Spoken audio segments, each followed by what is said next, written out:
Hello everyone, আজ ছিল ষষ্ঠী, তো তাই সেই ব্লগটাই তোমাদের সাথে আপলোড করছি। যারা তোমরা আমাকে ইউটিউবে ফলো করো তারা তো সবাই জানোই, পঞ্চমীর ব্লগটা আমি দিয়ে দিয়েছি। যারা দেখোনি তাড়াতাড়ি গিয়ে দেখে নাও জাস্ট খাওতে।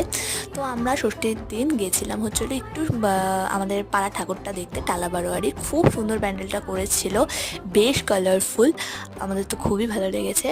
আর সেদিনও গরমটা মারাত্মক পড়েছিল।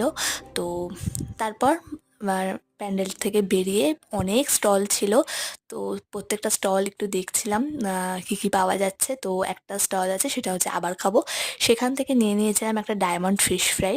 দেখতে পাচ্ছ একটা ফিশ ফ্রাইয়ের সাইজটা খুবই ভালো ছিল, খেতেও দুর্ধর্ষ ছিল, আর মাছের পরিমাণটাও খুবই ভালো। তারপর একটু তেষ্টা পেয়ে গেছিলো, তো একটা মকটেলের নিয়েছিলাম, ব্লু লেমন নিয়েছিলাম, এটাও খেতে খুব ভালো ছিল, বেশ ভালো। তো তারপর আমাদের আরেকটা পাশের পাড়ার পুজোও দেখে নিয়েছিলাম। তো দেখে বাড়ি চলে এলাম, টাটা।